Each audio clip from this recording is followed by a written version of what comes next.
the online training for CGeol, CSci EurGeol, and particularly the CPD auditors.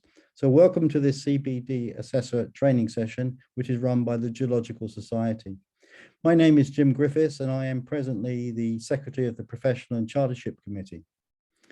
Through the Society, I am a Chartered Geologist, Professional Geologist, on the Register of Ground Engineers, and in the past have been a CGeol scrutineer. I've been trained as a CPD assessor by the Science Council for their CSci award. Following this training presentation, you will know how to carry out a CPD audit based on the Geological Society and Science Council guidelines.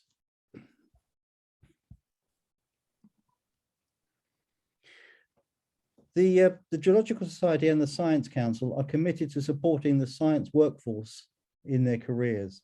The professional registers are a means by which those in the scientific workforce are recognized for their knowledge, skills, competence, and individuals may be awarded the registration that best suits their skills and work experience.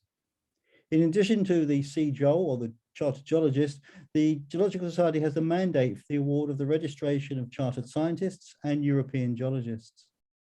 All fellows who hold the professional registration CGeol, EurGeol, or CSci through the Society and who remain professionally active must maintain a record of their CPD, that is their continuing professional development. This CPD record must be available for an annual audit, although only a certain percentage will actually be selected at random for this process.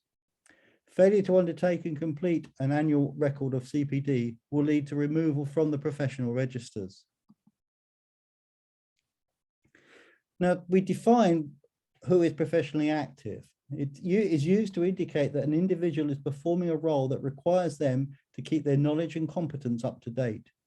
It does not need to be full-time or paid work, and so members who are notionally retired but engaged in volunteering, outreach, or consultancy, for example, should consider themselves as professionally active and undertake relevant CPD. In contrast, someone who is reading journals and attending lectures out of interest, but is no longer actively contributing to the profession, either through paid employment or volunteering of some kind, would not be considered professionally active. Now, this is the mind map produced by the Geological Society, outlining how to record CPD on a person's society page. You go to My GSL on the Society website and log into your personal page. CPD describes the learning activities that professionals undertake to develop and enhance their own work practice. As a chartered geologist, the Geological Society requires you to undertake a minimum number of hours of CPD to retain your registration. The actual number of hours required varies with your status, but for somebody in full-time employment, the minimum is 90 hours, of which 30 hours should fall into the category on the job, and the rest must fall into at least 2 of the remaining 5 categories. The actual required amount will be identified on an individual's My GSL when they load the CPD record page. As shown in the mind map, a variety of learning activities are listed under the 6 categories recognized by the Geological Society. First one is professional practice. This includes contributing to knowledge by publications and lectures, plus working for the Society or other learned bodies through such things as being on their committees. Secondly, there is formal learning. This normally involves receipt of a formal qualification, but can include things like organizing conferences. Thirdly, there is informal learning. This covers attendance at conferences, workshops, and watching training films and videos. Fourthly, there is self-directed study, which is exactly as is described. It includes private studies, such as reading relevant publications and reflecting on this in the CPD practice. Fifthly, there is on the job, and this is likely to be a major component of many people's CPD, as it involves managing staff, health and safety training, attending work meetings, and developing your own technical skills. And then there's the other category.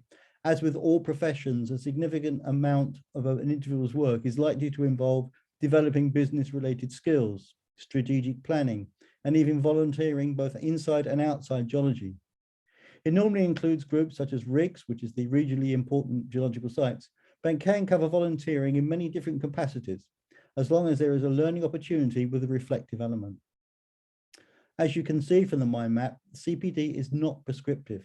It is meant to demonstrate the types of activity individuals are engaged in during their employment.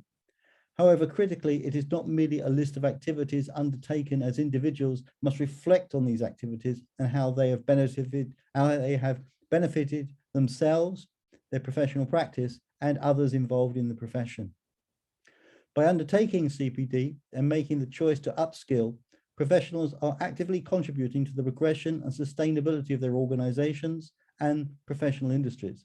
They're also benefiting enormously as users of their discipline. The Geological Society mind map aligns closely with that provided by the Science Council. There are two categories on the Science Society page that are different from the Science Council, which I will be describing in the next slide.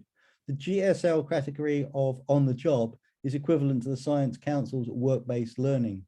And then there is the GSL informal learning. This latter would fit into the educational section of the Science Council system. This is the Science Council system, and you can see there are 5 categories compared to the 6 we have at the Geological Society. Work-based learning, again, it notes secondments, experiential learning, in-service training, professional activities, that's everything involvement with your professional body or presentations at conferences and networking. Then there is the formal educational learning, writing articles, attending training courses, scientific meetings, gaining qualifications. Fourthly, we've got self-directed learning, reading journals, reviewing books and articles, in general reflective practice. And then in the other category, that could be relevant transferable skills developed through involvement in things like strategic projects or community work. A registrant is expected to undertake CPD across 3 of these learning categories. However, there might be exceptional circumstances where a registrant has only been able to undertake activities of just 2 of the categories. The Science Council does not mandate a number of hours of CPD, but as noted on the previous slide, the Geological Society does have a minimum hours requirement for both CGeols and CSci's. This approach is used by the Society as a means to demonstrate the registrant's commitment and engagement in CPD. An individual CPD return should demonstrate a commitment to undertake regular CPD over a period of time in order to keep up to date in their discipline. Now, in order to retain the registration CGeol, CSci and EurGeol, all registrants who wish to renew their registration must make an annual declaration that they comply with the Geological Society CPD standards. This requires them to demonstrate that firstly, their CPD activities are a mixture of learning activities relevant to current or future practice. Secondly, that they are looking to ensure that their CPD has benefited the quality of their practice and they've reflected upon this. And thirdly, they need to ensure that their CPD has benefited the users of their work. That could be employees, customers, students, etc. And again, they must reflect on this. The CSci CPD standards have recently been reworded and were approved by the Royal Academy in March 2020. The underlying meaning of the standards has not changed, but they have been reworded for clarity. They are within the standards. There is now a greater emphasis on the requirement that the CPD record must be reflective, which actually puts them in line perfectly with the Geological Society's approach. Taking this question of reflection, CPD should be a valuable tool for improving practice and reaching goals, as opposed to being just a box ticking exercise. Moving away from just trying to fulfill CPD learning hours, and instead it must be reflecting upon intended outcomes as a useful approach to planning CPD activities and thinking about their benefits to working practice on others and yourself. CPD may also aid the development of new skills and can provide new learning experiences which may progress individuals' careers, but that isn't the main point necessarily of doing CPD. When planning for reflecting upon CPD activities, the sorts of questions professionals may wish to ask themselves, or others indeed, are firstly, did or will the activity meet their development objective in terms of appropriate changes in knowledge, skills, attitude, and judgment? Secondly, what did or will they gain from this experience? Thirdly, what did or will they do differently as a result of their activity? Fourthly, how did or will the activity help them in their current role? Fifthly, what benefits did or will the activity have for their clients and or their services? And sixthly, how did or will the activity help to prepare them for a new role? And finally, did or will the activity flag up any additional development that would be helpful for them to undertake in the future?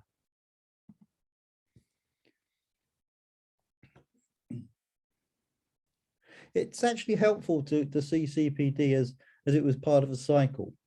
Each year, CPD activities are planned, undertaken, and reflected upon.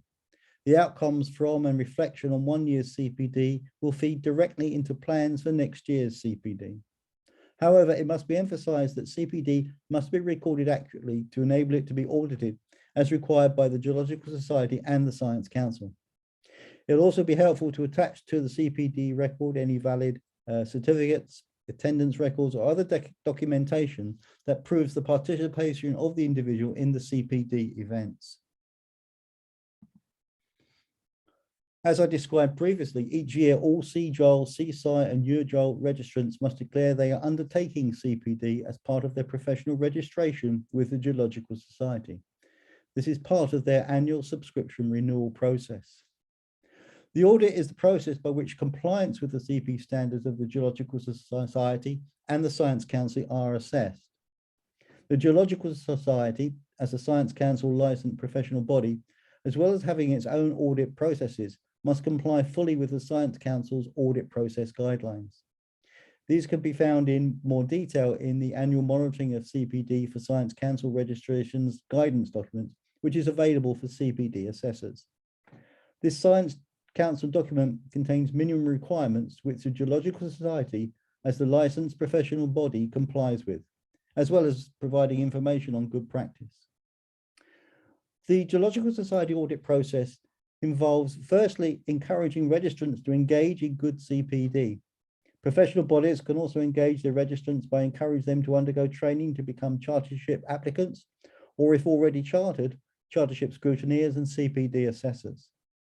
Secondly, there is monitoring a random sample of registrants against the CPD standards and assure themselves that all registrants are actively engaged in CPD. And this is done through the annual CPD audit that the Geological Society carries out. Thirdly, provide guidance and support to registrants on how to meet the standards and how to improve their CPD practice. With respect to the Science Council, the Geological Society provides its own CPD advice and support for registrants. The Society can also direct registrants to the Science Council website, where they will find some useful CPD resources, including guidance and top tips for CPD from CPD award winners and judges. If in the yearly CPD audit, assessors decide that a registrant should resubmit their CPD, the Society will provide guidance and mentoring to ensure the registrant can improve their CPD and resubmit. In terms of recording CPD, there are a number of options. The CPD standards of the Geological Society and the Science Council state that registrants must maintain a continuous, up-to-date and reflective record of their CPD activities. Neither the Geological Society nor the Science Council mandate the method by which registrants record their CPD or the format that their CPD records are submitted. However, the Geological Society do recommend strongly use of the online systems that they provide, as this helps and encourages registrants to record their CPD in real time. As such, registrants are always on top of their CP records, are always reflecting on their continuing professional development, and are better prepared for the circumstances where their CPD is audited.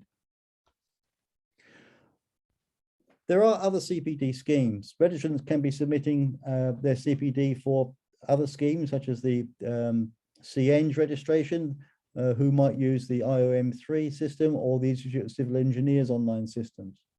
Whilst the standards will often be similar, the Geological Society has an assessment process and assessment forms specific to both its own and the Science Council CPD monitoring systems. Therefore, if a registrant passes another CPD audit, they do not automatically pass their Geological Society or Science Council audits. During an audit, an assessor, or two if it's for CSci, would still need to complete an assessment form demonstrating how the registrant has met the Society or Science Council CPD standards. In regards to the recording template, this can be designed so that a registrant does not have to submit a different one for each CPD scheme. If the recording template format aligns closely with all CPD schemes, because they'll all have basically similar standards, the assessor will be able to extract the information needed for assessment from the one template. It should be noted that the GSL recording template is deemed to be a suitable method for recording CPD for all CSci registrants. The Geological Society consists those who may be submitting CPD for more than one scheme through giving guidance which highlights where the schemes differ. The Society can also provide guidance on the best approaches to recording and writing about CPD in order to minimize duplication of work. This slide provides an example of the CPD recording page for the Geological Society that can be accessed through MyGSL. In this example, the individual has identified a number of personal development goals for the 2021 year. Against each of these goals, there is text to explain in more detail where these goals pertain to, along with an action plan on how they will be achieved. When adding a record against each of these development goals, the individual should identify the activity type based on the CPD mind map that I presented earlier. For each activity, the record must contain the date it occurred, the number of hours involved, and a title and description of the activity. There should then be a reflective comment on what the benefit of the activity was to the individual. An example of such a return is presented on this slide as well. Finally, it's important that the registrant produces an end-of-year overall reflection on their activities and how well they did in meeting their original goals. This should also provide a basis for developing the goals for the following year. Moving now into more detail on the actual audit process. All registrants must declare they're undertaking a CPD, their CPD each year. As described earlier, this was done as part of the GSL renewals process, where a registrant annually declares they're adhering to a professional body's code of conduct. Each year, the Society randomly selects a number of their registrants whose CPD they fully audit.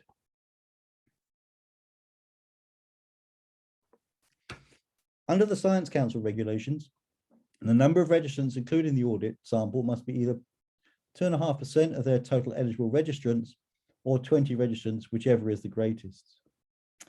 Registrants who are not eligible to be selected for audit include registrants who have achieved their award in the previous 12 months, registrants who were selected for audit the year before and were found to be fully compliant, registrants who are on a career break. Registrants who should specifically be selected for audit, and those that are in addition to the randomly selected audit sample, include registrants who deferred their audit the year before, registrants who have returned from a career break and have since had 12 months to complete CPD, registrants who were reinstated having had 12 months to complete CPD, and registrants whose CPD was audited the previous year, whose assessors recommended a re-audit. Now, CPD must be assessed by trained assessors. To be a CPD assessors, individuals must have attended a CPD training course, like this one we're going through now, and have been trained against the CPD standards. Assessors must ideally hold professional registration, and it should be the same one as the individuals being audited. Where this is not possible, and where we are using more than one assessor, then at least one of the two assessors auditing one CPD record must hold the same professional registration. An individual CPD record must be assessed independently by two different assessors for CSci and one for CGeol, plus all the hour ratifications being carried out by the chartership officer. Where there are two assessors, they must not discuss these assessments with each other before they have come to their own conclusion from the independent assessment. Where there is disagreement in assessment outcomes, the assessors can discuss their conclusions in order to try to come to an agreement. Where there is still not an agreement, or where there is a concern by a single assessor, then another assessor will be brought in to assess the outcome. The outcomes can be, firstly, pass CPD audit, the registrant complies fully with the standards. Secondly, does not comply fully with CPD standards. If this is the second consecutive year that a record has been audited and does not meet the required standard, the registrant will be removed from the register. This will mean they will need to reapply to get back on the register, and it is the professional body's discretion as to when. If it is the first year the CPD record has not met required standards, a resubmission is requested. Now, it's important to provide feedback to those who have and have not met the required standard. Feedback should be constructive and actionable for those who may need to improve and resubmit. If it is agreed that a CPD submission does not reach the required standard in an initial audit, they can the assessors can request that the registrant resubmits. The registration is again reassessed. It can be the same assessor or assessors, and it might be good to use the same assessors where possible, as they will know the background of the submission and will be able to judge whether there has been an improvement. The resubmission outcomes are, firstly, the CPD now meets the required standard. Secondly, the registrant has made a reasonable attempt to improve their CPD, and therefore they will be requested to be re-audited next year. Or the registrant has not made a reasonable attempt to improve their CPD, and therefore they would have to be removed from the register for the and the status be identified as failed CPD audit. If an individual is to be removed from the CSci register as they have not declared they are undertaking CPD, or they have not met the requirements when audited, the Geological Society will inform the Science Council of this as part of their own quality processes. The Geological Society will also summarize the outcomes of their CPD audit, and we submit this to the Science Council each year via the CPD audit review forms. The Geological Society shares their audit processes with the Science Council in their license reviews, which usually take place about every 5 years. Now, this is just the timescale for an audit. An entire CPD audit process should take no longer than 6 months, and a registrant should be given a minimum of 3 months to submit their CPD. This is time from the notification that they have been selected in the audit sample to the submission deadline. If registrants are given the full 3 months, it should not take longer than another 3 months for assessments to take place, outcomes to be communicated, resubmissions to be collected and assessed, and the outcomes of the resubmissions to be decided and again communicated. Now, this is the format of the Geological Society online auditor form. A separate form must be completed for each submission that is being audited.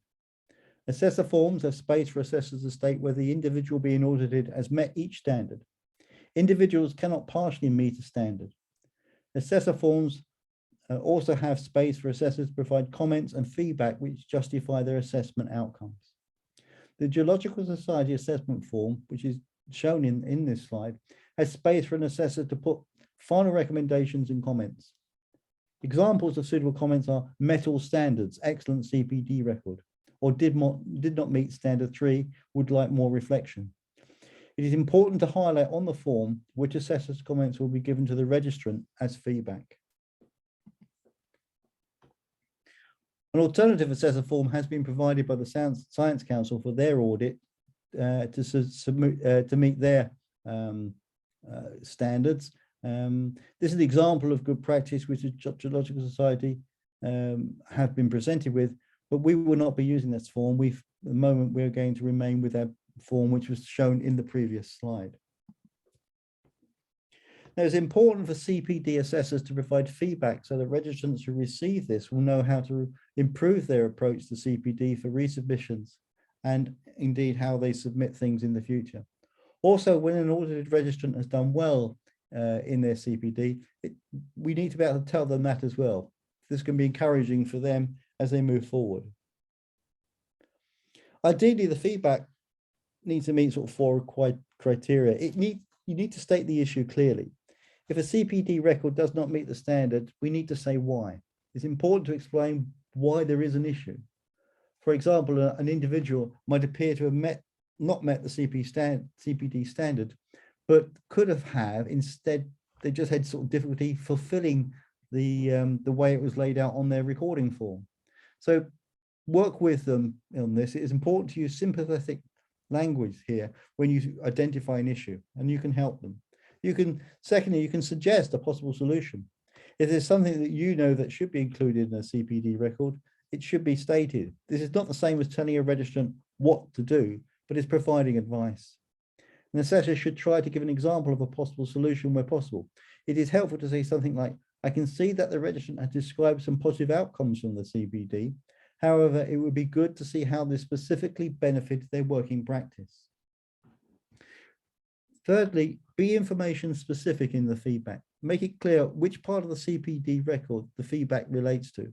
For example, mention the specific activity in the comments that you make when you're doing an audit. And also be honest and complimentary. It can be a little bruising for applicants that only see negative feedback. But remember, even when people fail in some areas, there may be some excellent stuff elsewhere. You need to use praise where it's possible and where it is due. Remember, this feedback is there to assist the registrant when preparing their CPD resubmission or planning their future CPD activities. So do ensure that the feedback provided is actionable. If you read your own feedback, would you know what to do when you just read the response? So make sure you make it clear what the person needs to do or how well they have done, having done with their submission.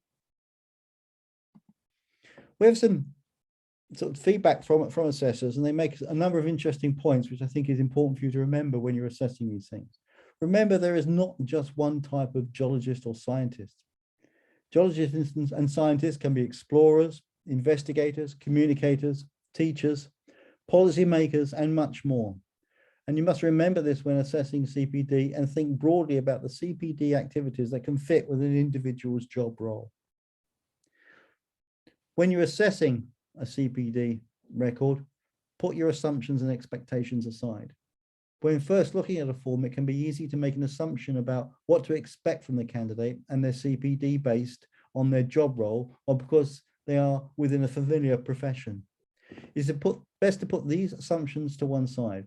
Let's assess the form based purely on its content. And then, if the registrant does not quite meet the standards, initial thoughts and assumptions can be used to guide feedback on what they should do in their resubmission. And make full use of guidance documents that are available. When considering a CPD assessment, there is lots of material that you can use out there. And you also need to know what the registrant themselves has seen. The registrant will have had help from the Geological Society or from the Science Council, and you need to ensure that you take this on board when you're looking at their submission. Guidance documents give a clear guide as to what information should be included, and thus by referring back to these when you're making an assessment of an individual submission, you can actually identify what the registrant needs to do. And focus on reflection. This is the most important part of CPD. You need to understand what you learned, how you learned it, how this can help you. When you actually assess an individual, make sure that they have taken this on board. And this really is the key component of CPD.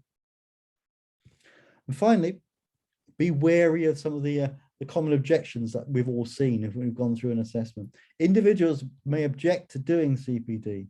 However, they must do in order to retain their position on the register. And I've seen objections like, I don't attend courses, so I can't do CPD. Or I'm an acknowledged expert, I'm top of the profession, and therefore I don't need to do CPD. These statements are not acceptable and are a cause for a requirement for resubmission. So thank you for attending this course. More details on the audit process are available from the support and compliance officer. And we would also welcome feedback on this presentation so that it can be improved in the future. So thank you very much and goodbye.